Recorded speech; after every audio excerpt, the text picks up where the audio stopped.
চারদিকে বড় বড় গাছপালা, হালকা মৃদু বাতাস আর পরিবেশের একটা মিষ্টি গন্ধ কী পরিমাণ যে ভালো লাগে। আসসালামু আলাইকুম, সবাই কেমন আছেন? আলহামদুলিল্লাহ, আমিও ভালো আছি। গত ভিডিওতে আমি এলাকার কিছু আংশিক ভিডিও দিয়েছিলাম।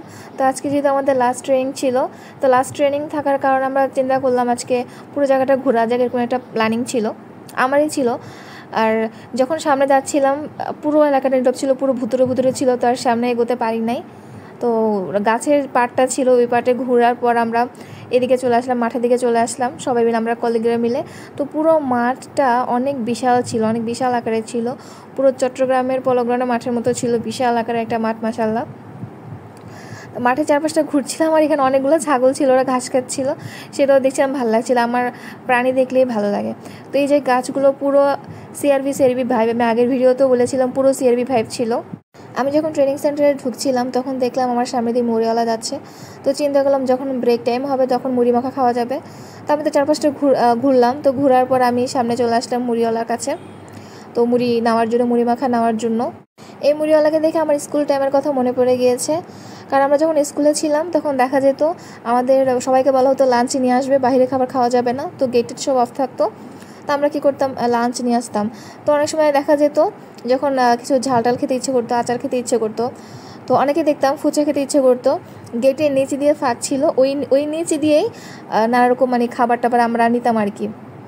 তো একদিন দেখা গিয়েছিল আমাকে অ্যাসিস্ট্যান্ট স্যার দেখে ফেলেছে, তখন বকা দিয়েছে, এরকম বাইরের পচা খাবারগুলো কেন খাচ্ছ, এরকম বকাঝকা করেছে। তো এই হচ্ছে আমার এক্সপিরিয়েন্স। তো আজকে মুড়িওয়ালাকে দেখে মানে আমার স্কুলের কথা মনে পড়ে গিয়েছিল। তো যাই হোক, আমার 20 টাকার মুড়ি অনুযায়ী মুড়ি মাখাটা খুব পচা ছিল, ভালো লাগেনি। তবে আমি যে প্লেসে বসে মুড়ি মাখা খাচ্ছিলাম এই প্লেসটা অসাধারণ ছিল। সব জায়গা ঘোরার পর এই প্রান্তে এসে যখন দেখলাম পতাকাটা সুন্দর করে উঠছে, আমার স্কুলের কথা মনে পড়ে গিয়েছিল, মানে স্কুল লাইফটা খুবই মিস করছিলাম।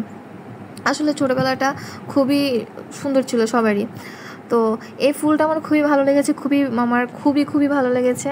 তো একটা ছিল আমার কলিগে, একটা ছিল আমার, তাই বলেছিলাম ফুলগুলো দাও, আমি একটু ভিডিও করি। তো ছোটো ফুলটা তো আমার ছিল, তো ভিডিও করার পর ওকে আমি ফুলটাকে দিয়ে দিয়েছি। তো ফুল দিয়ে আমার ব্যাগটা সুন্দর করে সাজালাম যাতে আমার ব্যাগটা একটা এক্সট্রা ব্যাগ বোঝানো যায়। তো লাঞ্চ করে নিলাম, লাঞ্চ করার ক্লাসও হয়ে গিয়েছিল।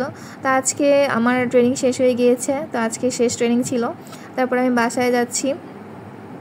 আসলে ট্রেনিংটা খুবই ভালো ছিল, ট্রেনিং স্যারটাও খুব ভালো ছিল। তো আসার সময় আমার 4 জনের জন্য আমি 4টা চকলেট নিয়ে এসেছিলাম। এই তো আজকে আমার ভিডিও। আল্লাহ হাফেজ।